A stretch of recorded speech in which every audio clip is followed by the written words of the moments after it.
Hey everybody, Russ Miller here. Welcome to Concepts Live, Modern Drummer Concepts Live, Episode 3. We are off and running. We are 3 episodes deep into this new live version of the Concepts column, of which I've had the honor of writing for many years, since 2014. And we always have an esteemed guest with us, and we are no short of that today. We have an amazing guest for you today for Episode 3, and please check out Episodes 1 and 2. Episode 1 was a great upstart young drummer named Jeff Hamilton, and Episode 2 was another strong up-and-coming guy named Steve Smith.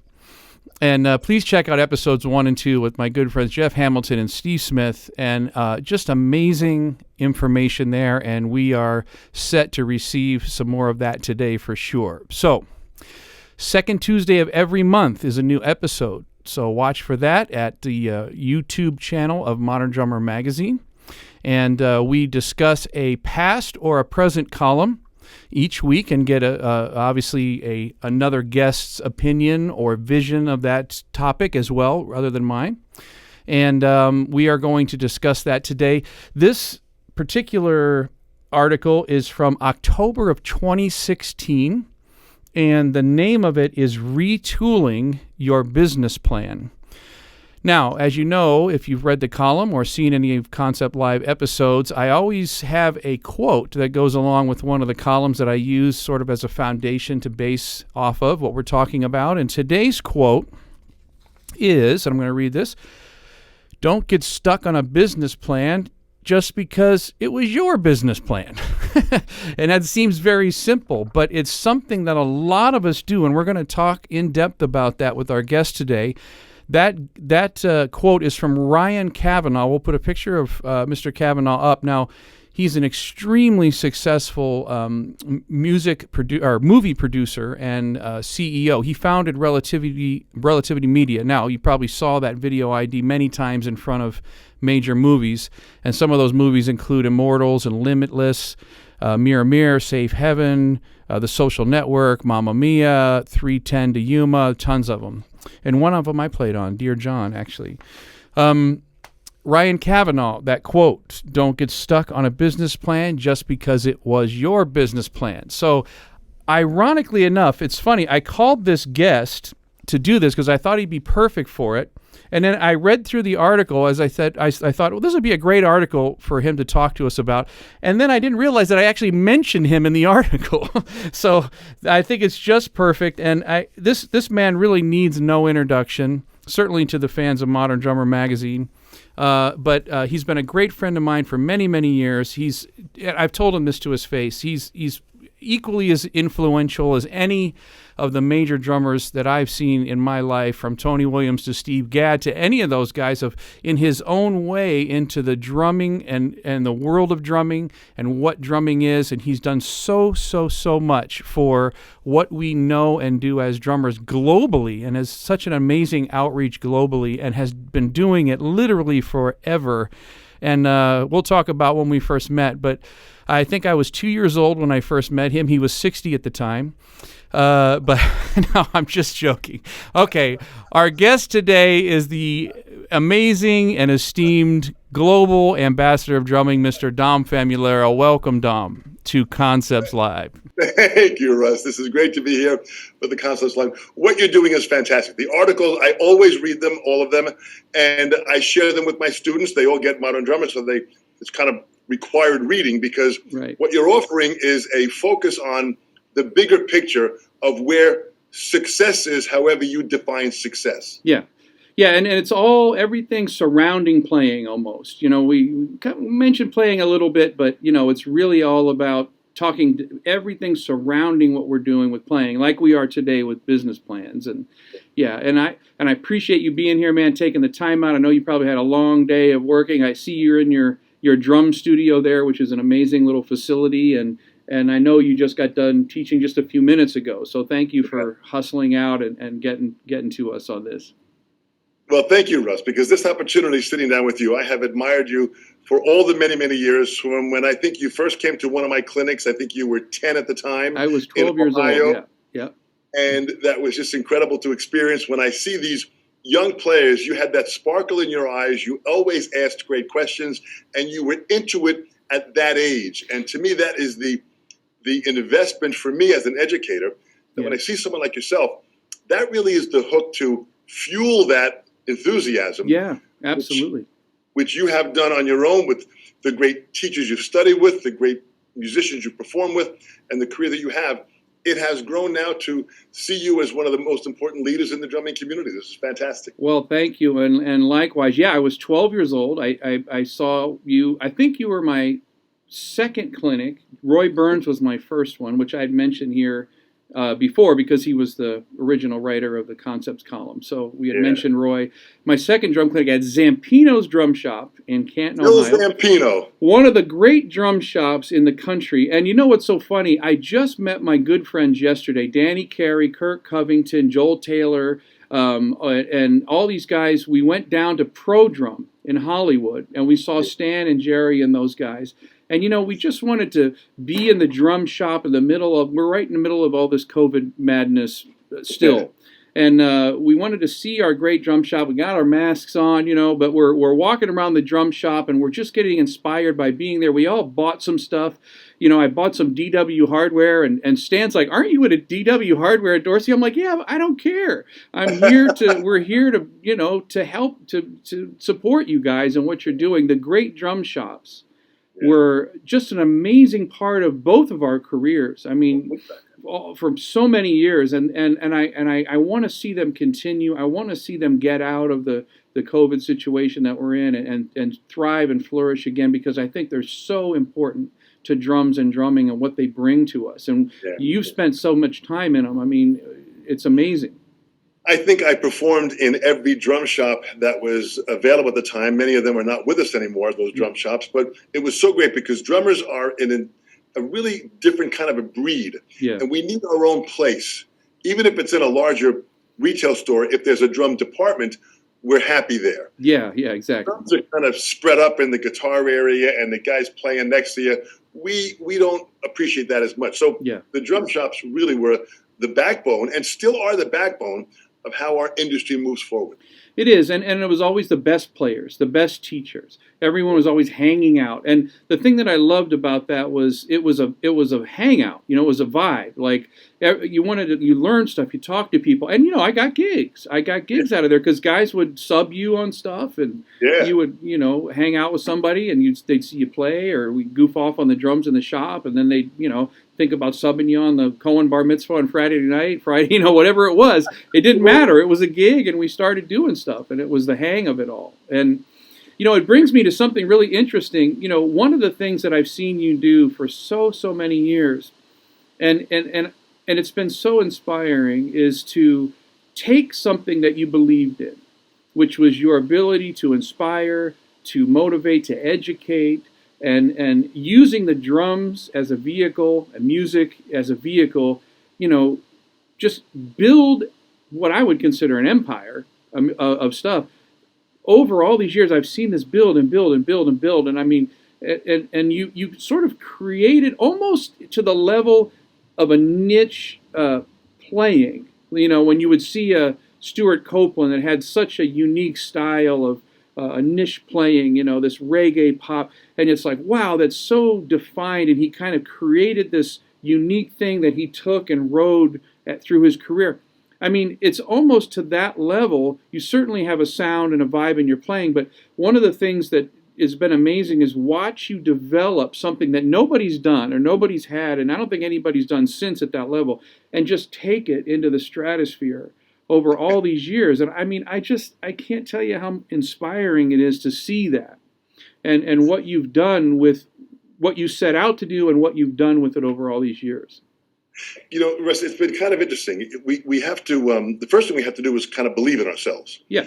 And I was fortunate because of where I live on Long Island to be close enough to New York City. I was a 20-minute drive out of New York City, where as a kid, going into New York City in the mid-'60s and early 70s was the hub of every great artist performing. I can remember one night I went in with a bunch of musician friends we went to hear the first set of Elvin Jones. Yeah. Then we went across the street to hear the second set of Tony Williams. Yeah. Then we went to see the third set of Buddy Rich at Buddy's place.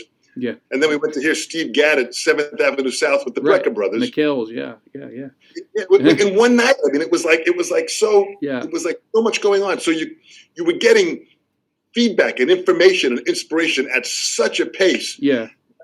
I just realized, I said, I think I can do this. And I believed in education. So I started studying with the best teachers I can, because I realized my product, if I'm going to try and sell that, has got to be at the highest level. So I see myself as Dom Famularo, the drummer, is the product. Yeah, of course. I've got to make that at the highest level of performance, ability, different styles, all that takes. I have to build that product. Now, if it's a good product, it'll be easier to sell. Yeah, and people will buy it again.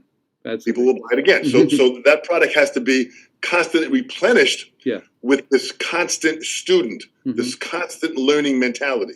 Yeah. And I still have that. As a matter of fact, this month I turned 67, and I started teaching around my birthday at the age of 17. Wow. So this month, my 50th year of teaching and my 55th year of performing as a professional at the age of 12. Right. I am more inspired now to keep on going, keep on practicing, keep on playing, keep on pushing this, because I see more opportunity that is still at the cutting edge. Well, here we are. I mean, I'm 50. I met you when I was 12 years old, so it's 38 years later. Here I am. We're still talking about this. We're still doing this. I can't believe it. But you know what? I mean, we've done so much together over the years, all over the world. Yeah. And I would always joke. I would tell Christine, my wife, she would go, "How's it going? Where are you?" And I'm like, "Oh, I'm in Positano, Italy. Dom was just here last night." And then it'd be like the next night, "Where are you?" "I'm in Dijon, France. Dom was just here last night." And I would be, no matter where I go on the planet Earth, Dom was just there last week or the week before. And I mean, you have been doing this and traveling and just drilling and just bulldozing for so long. And I just applaud you for your enthusiasm and that you still have energy. 67 years old, you have energy, you're going for it. You're into it as much as you ever were. I feel fantastic. I feel, the balance of those emotional, intellectual, physical, and spiritual balance. Yeah. If we keep that in focus of where we are, the emotional part of it is, are all of your relationships healthy and sound? Yeah. The intellectual part, I read 2 or 3 books a day that I'm constantly reading on my phone Kindle. I think I have about 700 or 800 books in my phone Kindle, so I'm constantly reading. Right. So that physical part is to eat well and be aware of our health the way it is. Yeah. And the spiritual part for me is the essence of life, which for me is to matter, to make a difference. Yeah, say something, do something. Yeah. With that balance, that drives me every day. But it wasn't easy in the beginning stages with my parents. They were, when I played drums as a young child at 12 years old, playing gigs and bar mitzvahs and making money, it was cute. Right. At 17, when I said I wanted to do this, professionally, my parents were a little bit concerned that my 2 older brothers, who were also musicians with me, they went on to, really legitimate professions. They went into the insurance business and the banking industry. Right. That was really well respected. Yeah. I said, I want to keep on playing drums. This is what I want to do. This is right. So my parents initially were confused. So I sat down with them one day, and I went to college for business, psychology, and communication arts.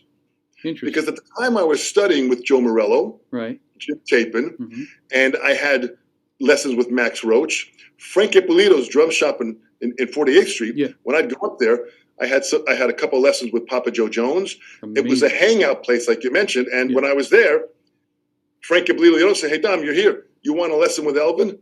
I said, "Totally, man." Of course. And Elvin would just be sitting there just hanging out. Yeah. So that was the school, my university. So when I went to college, I said, I'm going to need the tools in how to build on this. Yeah, surrounding that, Yeah, I mean, the university drum instructor at one point said to me, "Boy, I wish I could study with those guys." Yeah. And this is the guy teaching the class. So I said, I don't need to study there. I got these guys already. So I sat down with my parents and I said, "Listen, there are 4 options you have here with your 3rd son now. Option number 1 is, if you don't support me and I fail, you're a part of that failure." Right. Exactly. That's a good point. It's very important. I said, if you support me and I fail, that's on me. That's on you, yeah. I screwed up. I didn't do the right things, but at least you were supporting me. Right. If you don't support me and I succeed alone. Right. I said, but if you support me and I succeed, we succeed together. We did this together. Yeah, absolutely. I said to my parents, you got to make one of those decisions because I'm going to go ahead and do this. That's quite astute. I'm sure as a parent, I'm a parent. Your kid said that to you, you'd be like, now I got to support you just because you even came up with that whole thing.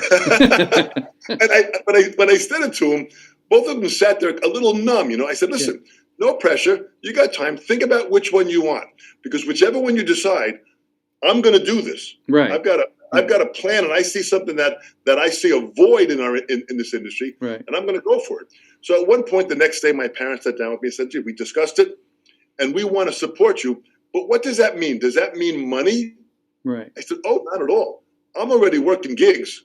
I was doing 5 gigs a weekend, Friday double, Saturday double, Sunday. Yeah. You guys call them casual. We call them club dates here in New York. Right, yeah.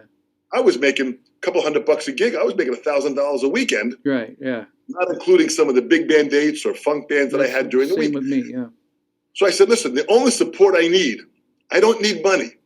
The only support I need is that when someone says, what is your third son doing for his livelihood?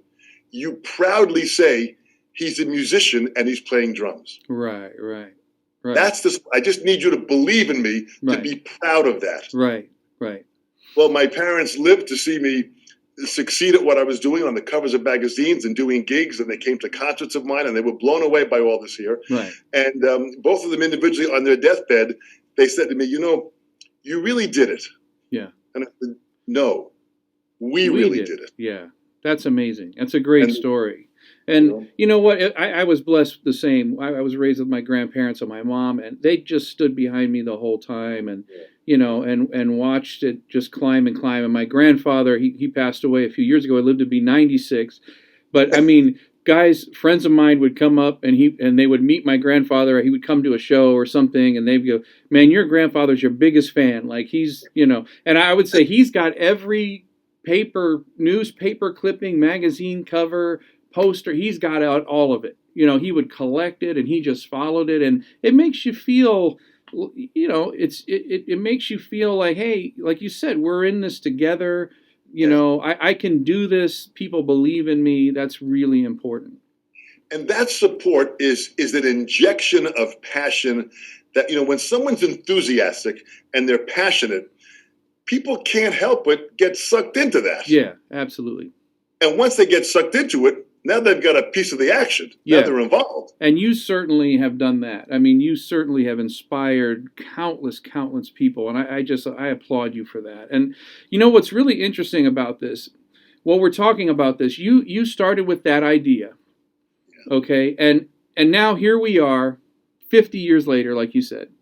Yeah. And it brings me to the column because within that period of time, right now what we're experiencing is a lot of people going, oh my gosh, what's happening? What am I going to do? Is the business going to be the same? Are we ever going to have concerts and gigs like we did before? All the stuff that's going on during this COVID period. And you and I have talked about this when you were interviewing me for other stuff or whatever. Yeah. You got to change your business plan. You have got to evolve. You have got to see what is coming in the future. And all this is doing is speeding up that process. It's happening anyway. This is just speeding it up. And what I'd love to talk to you about, and one of the things that I put in the column here was the first discussion point was, okay, I get it. I need a plan. Now what? And what I wrote there was, many businesses fail because they continue to rock the same plan for so long. And I mean, we've seen that. Like here's a great example. Ampex tape. Where's Ampex tape? They owned the industry. Everybody, right? Ampex tape, every record, everything. And then after you made the record, it was the Ampex cassette you were listening to it on, and you were the 8-track, and why would they not go, hold on a minute, digital's coming. Where's Ampex floppy disk? Where's Ampex CDs? Where's Ampex hard drives? Why did that not happen? On the flip side, you look at an Apple that invented the personal computer, literally changed the world by inventing the personal computer, and now they sell phones and downloads. Right? So here's a company that got it over all those years. And obviously, anybody that's still in business and doing this for 50 years like yourself got it. They saw a plan and they've adjusted it. I mean, in the grand scheme of things, how do you approach that? How do you see that coming in the future and go, you know what? I've seen you do it. I've seen you do it by going to China. I've seen you do it by, the various books that you've written. From the instructional books, from to the inspirational books, the cycle of self-empowerment books that weren't necessarily drum instruction, but like It's Your Move is your first. That's your first drum instruction one, right? Yeah. Right, back in the day, and I've seen you change. I've seen you do it, and then here comes the digital thing. Then you're online, and then you're doing online lessons, and all that. Talk a little bit about that for you. A couple of things, Russ. This is a great point, and this is a great point. I start by understanding the word challenge. Yeah. I removed the word problem from my vocabulary many years ago because I heard myself saying it a lot. I had a problem with my jobs. I had a problem with my time. I had a problem with my car. I had a problem with my apartment. I had a problem with my girlfriend. Right. I kept on saying these problems. I got problems with my problems. And one day I said, I can't use that word anymore. Right. So I replaced the word problem with the word challenge. Yeah. Because with the challenge, we rise to the challenge. Right. Lifts us to overcome that challenge. Yeah. And what I realize is in the word challenge, the first three letters and the last three letters of the word challenge is the word change. Right. If I want to accept the challenge, I have to accept change. Yeah. And I got that at an early age when I felt that I had to adapt to the changing times. There's an old story that I read many years ago about two brothers that made horse whips for the buggy, back in the mid-1800s. Yeah. They made horse whips. They made leather whips, and they were huge business because everybody was buying their horse whips. Right. Well, when the car came in, they were buying less horse whips. Right. The two brothers said, listen, we can't survive both families. The one brother said, I'm going to go out and seek other business. So he went out and he found that his leather products could be used for the seats of the automobiles. Right. He went to work for the automobile business making leather seats. The other brother eventually went out of business. The first brother took him into the automobile business, and they had to readapt. Leather was leather. They had to readapt how they used the leather. Used it, yeah. Well, I saw the same thing happening in the music industry. 30 years ago, in the early 90s, when the internet first came in, I saw this as a huge opportunity of saying, wow, I'm traveling around the world and people wanted lessons with me. If I can reach them without having to fly in or mail stuff to me, or what, this has potential. Right. So to me, that was the first opportunity of saying, there's a challenge here. Can I change to adapt to that challenge? Yeah. The willingness to change has to be embraced. Yeah. Russ, I love the word frustration. I love the word frustration because to me, the opposite of frustration is contentment. Right. And nothing happens when you're comfortable.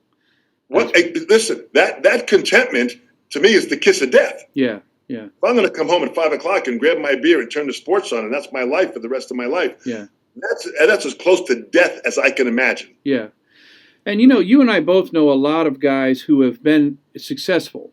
And I think that makes it even harder because, once you've had success at something, you have the opportunity to go, well, you know what? I think I'll just warm my hands on that legend for a little while. I think we both know a lot of those guys, where they're still talking about what they did in 1977. It was amazing. It may have been the first time something happened. It may have been literally game-changing. But it's like you to warm your hands on that for so many years.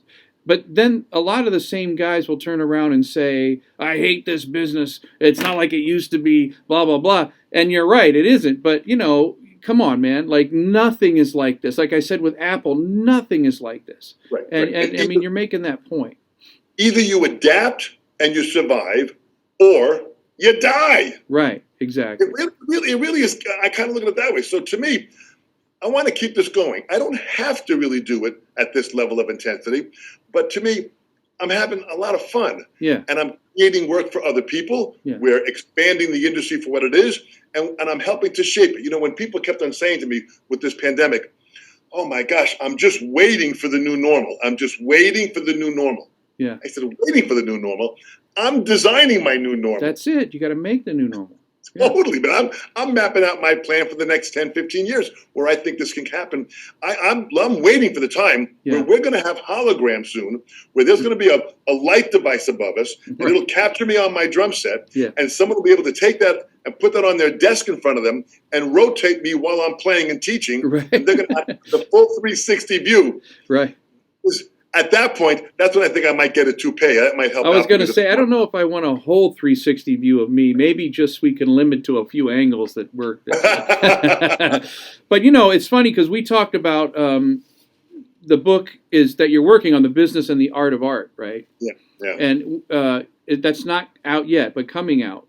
Right. It's coming out, and I'm working on it because I felt that I still have some things to fine-tune with it, and I want to put my next book out, which follows my cycle of self-empowerment book, which is called Owning Now. Right. Okay. I think people have to. My first book was about self-empowerment. Right. And once you understand what self-empowerment is, you have to learn how to own the moment. Yeah. And owning the moment means if you're going to put a business plan together, you put all your energy into the maximizing of that business plan. Yeah. So you have to be in that moment. You can't be I'll work a little bit here and then go do something else and then do something. You got to own the moment to focus yourself to develop the kind of momentum you want to create. Yeah, and see it from all sides and everything that needs to happen. And absolutely. And you know, one of the things in that we talked about that I think is going to be a part of that book is that stair step thing you have, and the 4 steps of unconscious incompetence, like when you don't even know what you don't know, kind of thing. And this to me hit me many years ago when I had seen this. There's 4 levels that everyone learns anything. Right. The first level is unconscious incompetence. Right. What that means is I'm not aware that I suck. Yeah. I don't know what I don't know. A guy comes on the drums, he grabs the sticks anyway, starts playing, and he's having fun. And there's a certain joy in that. Yeah. The unknown, that bliss of not knowing, and you're just having fun. Yeah. But then you see somebody else play who's got good technique and got a couple things that you don't have, and you go to the next stage, which is conscious incompetence. Yeah. Now we're aware. Now you're really aware that you suck. And now there's another ingredient that comes in there, which is insecurity into that point as well. Once that steps in, the insecurity again goes back to the lack of belief in our vision. Right. I was always bent on, I got this. I got this. And everyone that told me, listen, Dom, your eyes are bad. You don't see that well. When I was younger, I stammered. Listen, just get a job at the post office. Right. Play your drums on the weekend, and that's your life. Right. And everyone that would tell me that, I would say, thank you very much. Thank you so much. Yeah. They'd say, why are you thanking me? You just put more fuel on my flame. Yeah, you're just telling me I can't do it. Absolutely.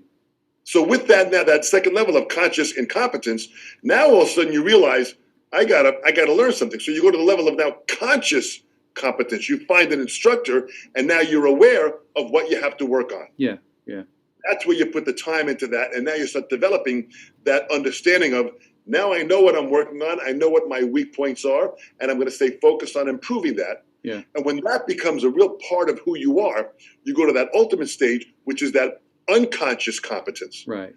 Now it's in your mind. You're not thinking of the technique. You're not thinking of anything more than just you feel, just like we're speaking. You feel and you emote. Yeah. And it becomes the brushes. You know, not the drum brushes, but it becomes the brushes. We're here to paint a painting. We already know how to use the colors and the brushes and the palette. We got all that. Now I can think about the painting and paint something for you. And I always say the great musicians for me, and it's the difference between what I consider a utilitarian musician and an artist, right? Where to me there's a period of time where we're all just, I'm a drummer. Somebody just needs a drummer for their gig, right? And then they need, the next step is they need a good drummer. right? So now we filtered out some people, and now we're good. So now like they need a good drummer, and then the next step is now we got to find those situations that need one of the best drummers, because you got to be this good to do this, and then that final situation is where they need Russ Miller. and I've created something that nobody else has, and when you get to that situation, you've entered into artistry where and there's an art to delivering information like you do. There's an art to certainly the playing like you do. There's an art to the development of the business that you do. I mean, from the wisdom stuff that you have going all over the world, people using, sort of franchising it in a way to build their own schools. And all those things require that artistry where now it takes Dom to do that, or it takes someone similar at that level that has their own vision or their own style, their own thing, and you lift it above that with like you're saying, with that unconscious competence of now we are reacting and enacting all these things, and it's amazing. One of the other things we talked about in the column is, I know a lot of players that'll see. I don't care who it is. It could be Steve Gadd, it could be Vinny Colaiuta, it could be you, it could be me, it could be Todd Zuckerman, anybody, and they see that business plan, and they go, "Well, I'm just going to do that business plan," and you go, "Well, hold on a minute, that's Steve Gadd's business plan." Yes. That's not your business plan. And I'm never gonna have anywhere of a touch into Steve Gadd's business plan. Right, because and not even from just a playing perspective. There's a circumstance and environmental perspective where you're not going to be raised at the same time in the same areas. Like you said, you got an opportunity. I mean, I'm so blessed to. I mean, I did a 11 city clinic tour with Elvin, and hung out with him every day. And I mean, not everybody gets to do that. Not everybody gets to be at McKell's 7th Avenue South and all those at that period of time in the early 70s when Richard T. and all those guys from Stuff were playing, and all that was coming together for Steve and Tony Levin, and growing up with Tony and growing up with Chicoria, all those guys who were getting other gigs and placing guys in Paul Simon's band and all the stuff that was happening. That's his plan. That's not your plan. It's almost like saying I'm going to be in Rush. Because I love Neil Peart, I'm going to play in Rush. You know what I mean? It's like, you can't play in Rush. That's Neil's. That was Neil's gig. It's not Rush without Neil. It's never going to be Rush with you in it. Right. And exactly right. That was Neil's plan, and Neil had to do with his ability to write great lyrics. Yeah. His ability to be a real philosopher. Yeah. Then have the skill of drumming, and then compose a drum part. Yeah. For each individual tune and play it the exact same way every time. Unbelievably accurately. I couldn't do that. I can't do it either. That's not my skill base. Yeah. I learned in the jazz field. I learned every gig had to be different. Yeah, and if I repeated a lick one night that happened the night before, I got yelled at. Yeah, I literally would write down when I was in the band, the Psychedelic Furs. I would write down which fills I knew Richard Butler, the singer, needed to hear, or he just wouldn't even come in. Right? If he didn't hear the Pat Boone, Debbie Boone, he wouldn't even enter at that point in the song. And then there was other times where it was a little looser and I could maybe play something different. But, there was those moments that were just, that was it. It was key to it. And Neil was, unbelievable at executing those things. My headspace wasn't there to do that. I couldn't do it. It would take me 10 years to learn the gig if I had to do that. There's several times that I saw him and hung out with him and backstage and the whole thing. I was in awe of his consistency at such a high level of execution and the precision. You're talking about words that obviously needs high levels of skill. Yeah. When someone goes by and they want to weld a bridge, the level of skill that is needed to hold that bridge together, they bring the best welder in. Well, Neil was our best welder. He just knew how to, every time, secure that band in a position that lifted the audience to a high level. That was Neil's business plan and how he put that together. Yeah, absolutely. And what was really interesting about Neil, and then we'll move back on to our topic, a lot of people don't realize, and now I've spent a lot of time with electronic drums and done a lot of gigs with electronics and involving electronics. A lot of people, you hear what Neil's playing, but there's a backstory to a lot of what's going on with those parts that you've seen or I've seen, where he was hitting pads to change the patches. And this pad was 20 different things throughout the night. One night it was a guitar, one song it's a guitar sample, the next night it's a tempo block, or song it's a tempo block, the next song it's a gong, the next song it's a chime, and knowing all that electronic stuff and triggering all those things and then setting it up in the beginning and just all that's required to do that. A lot of people don't even understand, what the building blocks of what it takes to do something excellent. And, and like what I was saying earlier about what you've developed over all these years and how excellent it is and how appreciative guys like I am of it. I know what the building blocks are. I know what it takes to develop a curriculum, to understand how to deliver that curriculum and how to make it accessible, the same information accessible to different levels of understanding. And that's very difficult, and as I know, when we get to a clinic, probably the first thing we do is you got to have the skill set to it. Who am I talking to? Am I talking to people that can handle, me talking about polyrhythms? Am I talking to people that can handle, any, business stuff? I mean, what is it? Boone, yeah, the Pat Boone, Debbie Boone. I mean, can I get past 1 and 3 with these guys, or what's going to happen? You know what I mean?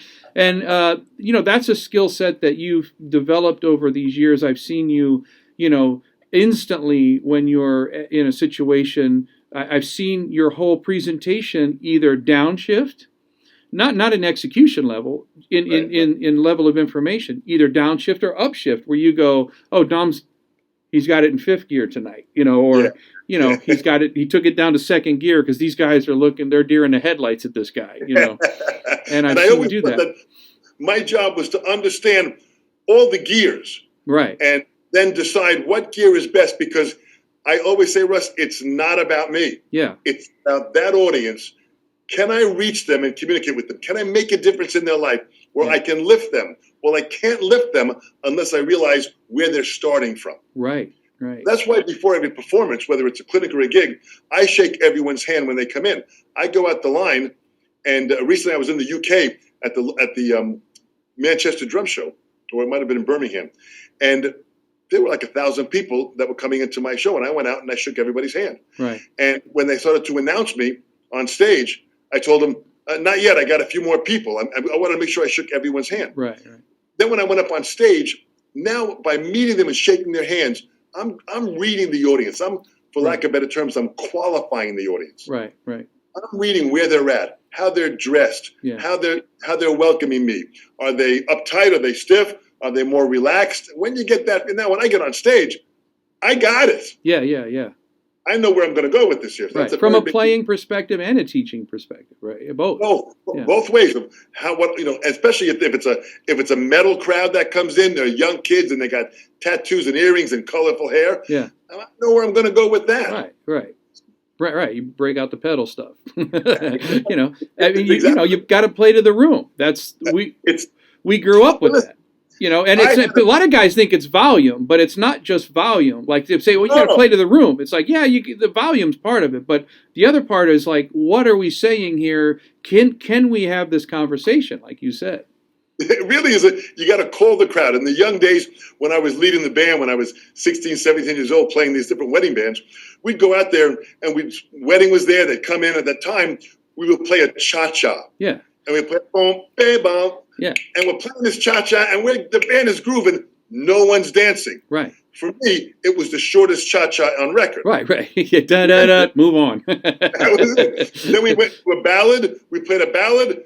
Everybody got up and danced. This was a ballad crowd. Right. So you learn how to bend with everyone, even in every conversation. And that's an important part of what I feel is my business plan in being a chameleon and being able to adapt. That's an important part, especially in the business plan of today. Absolutely. Be flexible. No, absolutely. And the other step I was going to take, I was looking at my notes here because the last thing we were talking about was to work on your future. And I actually have, this is where I mentioned you. I put a friend of mine of many, many years, Dom Famularo, once said to me, we are both successful businessmen. Our business is drumming. We need to be consistently investing into our playing, our musicianship, relationships, and our overall personal brand. And I also have a quote here from David Byrne that I thought was great. And I wrote it I have a daily little music journal thing that I write in, and it could be licks, it could be, I have tons of quotes, I have anything I see. I would go to a class with somebody if I was somewhere in a camp, and I would write things down. And one of the things that I wrote down in there was, why not invest in the future of music instead of building fortresses and to preserve the past, right? Yeah. That's that thing of like, let's not stand in what we did. Let's look at what's going to happen for everybody out there as an inspirational through this period of time. I know we're going to be watching this forever. It's not just about right now, but during this period of time, let's not think about what happened from February of 2020 backwards. Let's talk about what's happening from where we are now in August of 2020 forward. And this is where the comfort zone is a part to understand, because people get locked into a comfortable way of thinking. Right. And when they're in their comfort zone, that's a security place that they don't want to change. Right. And it really is. I'm not a fan of comfort zones. Why I love frustration is because if I'm frustrated, I'm not content. That means that's going to drive me forward. Right. So I embrace frustration, because if I'm frustrated, there's something I don't know and I don't learn and I'm not seeing. Yeah.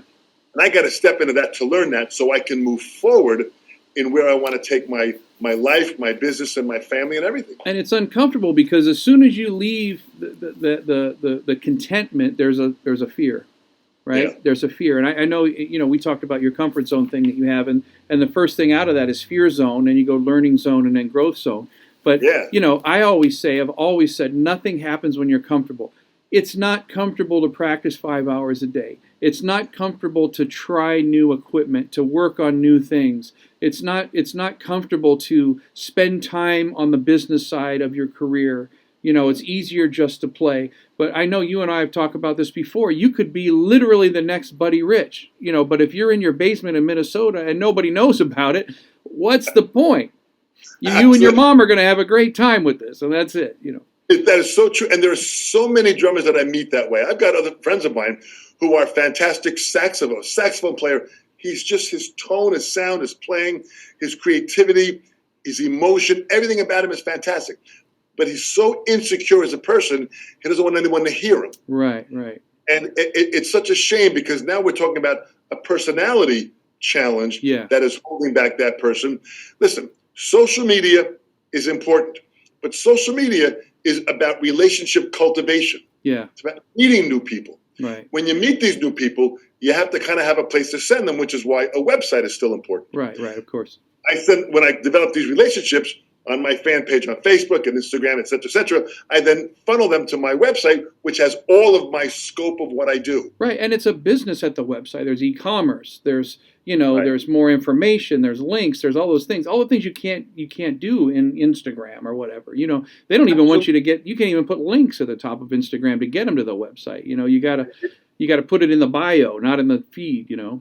And we have to be smarter to know where to put this stuff, so we can maximize promoting ourselves to create work. That business part of my balance of passion, that part of the business understanding and the artistic side and the personal side. Those three areas have to be balanced. And the business side, I am the CEO of my business. Yeah. If I'm not monetizing and making money from my business, my CEO stinks. Right, exactly. I gotta look in the mirror and deal with that. It's enough I gotta look in the mirror and see this face. That's enough to drive me crazy. The fact that you own a mirror is already, that's, I got to commend you for that. No, I'm just joking.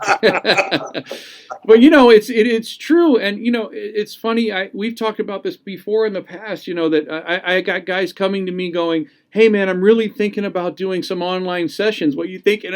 And I'm going, thinking about doing online sessions? What are you talking about? I've been doing this since 2005. Yeah. And you're in 2020 because Corona happened. You're thinking about doing online sessions. Like, come on, baby. And just the fact that they say, I'm thinking about it, Right. means the plan is still not in action. Right. So I always say, and that's what I love about even what's happening with Modern Drummer now. The magazine is at such a wonderful 21st century mentality. Yeah. Where it's moving forward, delivering information in their new digital eMag and what they're doing with the print version. It's all kind of lifting up, preparing itself for the future of where drumming is going. They are right there at the cusp, helping to push it. Right. This is huge. It's huge. I mean, well, look what we're doing. We've enacted, an animated live version of the column that started with Roy Burns in 1981 or something. Yeah. And so I absolutely agree, and I think it's so important. And I'd love to just before we wrap or anything like that, I'd love to talk to you about a couple other things that you see happening. There's an absolute rash of unvetted, we would call it unvetted education on social networking, right? Yeah. And I mean, a lot of times one of my things that I always told people was, find the person who sounds and is doing what you want to do, or sounding like you want to sound. And that's why you study with Jim Chapin. That's why I study with Jim Chapin and Freddie Gruber and Adam Nussbaum and Ed Thickman and Jeff Hamilton and Steve Smith, just all those guys. Because it was like, it's like, I want to learn how to play brushes. I'm going to Ed Thickman, man. Like, period. That's exactly right. Like, and Hamilton, you know what I mean? But I think there's this odd thing of anyone who owns a camera is a teacher. Right, that's part of the thing where I'm kind of going, oh my gosh, this is what I appreciate with what you're doing is you have a system put together to help people try to do that and head down that way. But I'd love to just bring that up and discuss that for a second, of your feelings over the grand scheme of what you're seeing happening. Yeah, Russ, there will always be people that don't want to put the work into the real quality of what is needed in any field. Right. It could be computer, people are computer network people. Yeah, programming. And they don't want to learn the full HTML code, so they kind of have a little, kind of have some tricks. Well, there's going to be a point where they're going to hit a wall. Right. Where they're going to need to produce and show what they can do, and they're going to fail because of lack of preparation. Right. We were talking about preparation.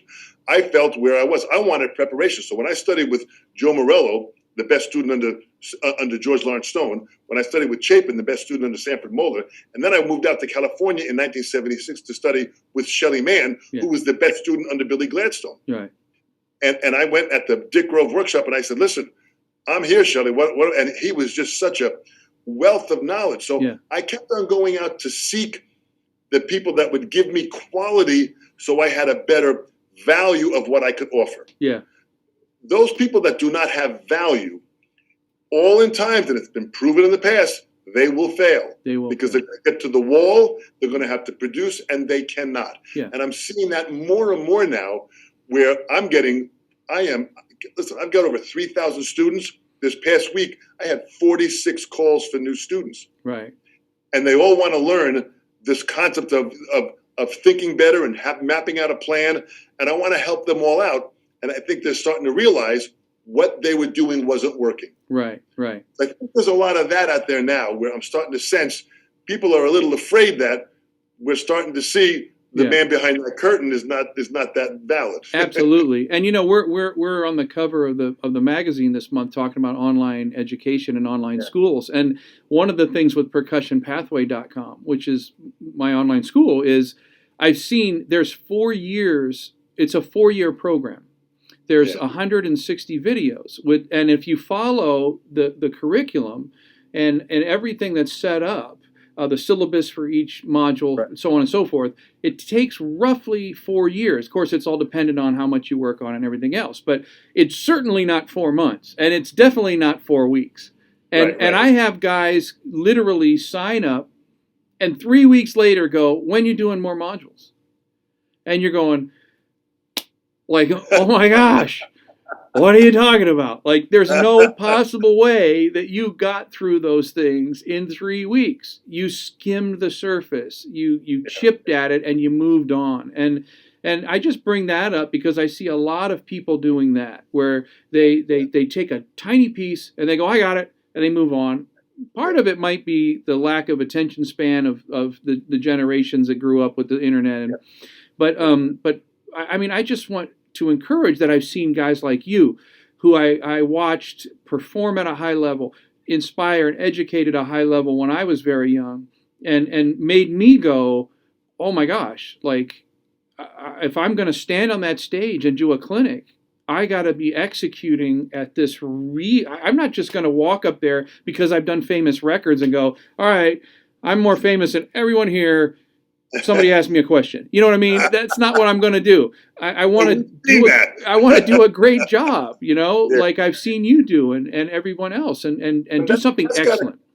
That's got to come from a personal upbringing, that there's got to be that desire of integrity, of what your moral code is, what your value system is. That's got to go back to that says, I don't want to just scam these people. I want to really get into the core of this here, because I just don't want to have a gig. I want to have a career. Yeah.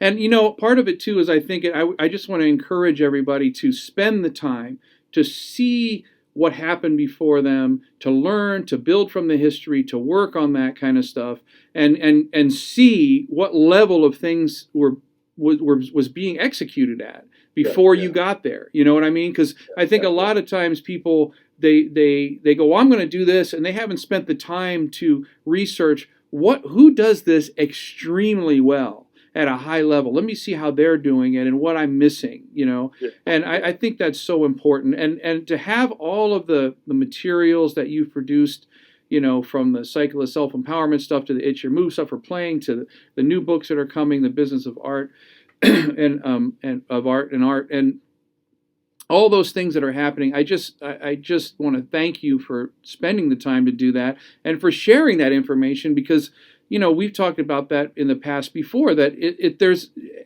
the people need to look at the history, look what it is, and build on the foundation. And then the guys who do have the information have to provide that as well. Right. You can't grab it and hold on to it like, I'm not going to let anybody know about this, or none of us would know it. We wouldn't know any. Look what happened with Joe and Papa Joe and Max and all the guys who gave you that information. And it's our responsibility. And you've taken that on like unbelievably.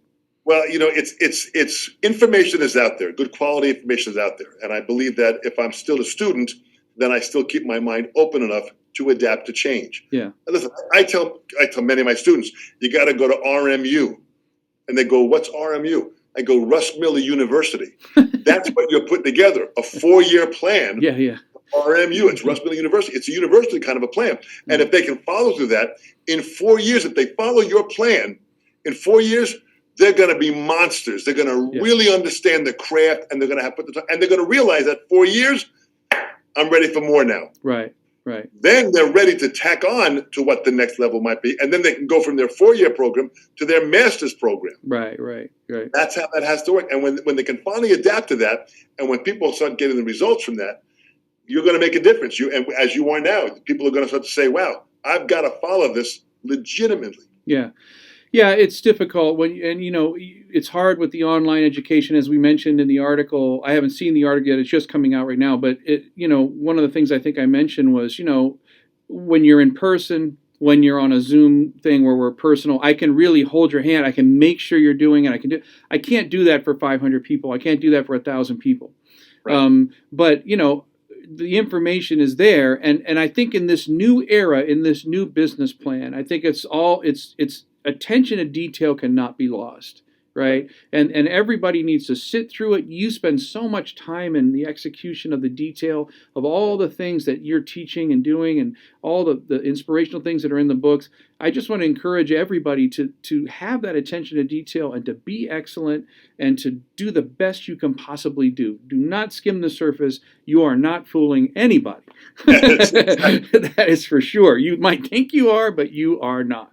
And well said, Russ. That really is That really is the foundation of what this is all about. Yeah. And the enthusiasm. I can remember going to hear Philly Joe Jones at the Village Vanguard, and I'd go to see him beforehand, and he'd have a practice pad with the Wilcoxon book opened up. And as soon as I walked in, he'd give me a pair of sticks and says, "Join me on the pad." And here I am sitting next to Philly Joe Jones. Yeah. And we're reading the Wilcoxon book. I am stepping all over the joint of myself because right. I'm missing flams. Philly Joe is cutting through this thing like a hot knife through warm butter. Right, of course. And he made it musical and beautiful. And that's kind of what Gad started doing with the rudimental stuff, where he made it and delivered it in a more musical way. And when you understand all that, it just broadens your mind to start to take, one little idea, and you can deliver this in so many ways that is the part of now developing your sound and your style in what you can deliver. That is really powerful. It absolutely is. And, Dom, I want to thank you again for all that you do and all that you are with what you're doing. You've been an inspiration to so many guys, certainly people watching and including myself. I'm happy to call you my friend for many years, and I look forward to much more. Everybody, just check out The Cycle of Self-Empowerment, which is a great book. If you don't have It's Your Move, you should already have that. That's been out for a while. You've got about 4 different covers on that thing at this point, right? Like the first cover, it had, it was all dark hair, and then it was the gray hair, It's like my drum set crash course book. It's like, man, this guy's aged through the cover of this book for the past 25 years. But anyway, please check out all this stuff. When will the new book come out? Do you roughly know? It'll be on my domfamularo.com website. I'll have it all there. I'm hoping that the Owning Now book can come out I'm hoping by the end of this year. Okay. And then by maybe March or April of next year will be the Business and Art of Art book. I want to try and get this stuff out. But as always with this stuff, I want to make sure that the information in there can inspire and direct them to have their plan adjusted for themselves in what will guide them to their levels of success. Of course. Okay. And now the other thing, as you guys know, at the end of each episode is all the links for the guest of the day, all the social links, and of course the website links. So look for those. And Dom, thank you so much for joining me. This was a blast. Tons of amazing information. And thanks to Modern Drummer for doing Concepts Live. Thanks to Dom for being the guest this week. And don't forget to check out past episodes with Jeff Hamilton, Steve Smith, episode 1 and 2. All the links are at the end. And we will see you guys next month, second Tuesday of every month, getting launched, Concepts Live from Modern Drummer. Thanks for joining us, everybody. We'll see you guys real soon.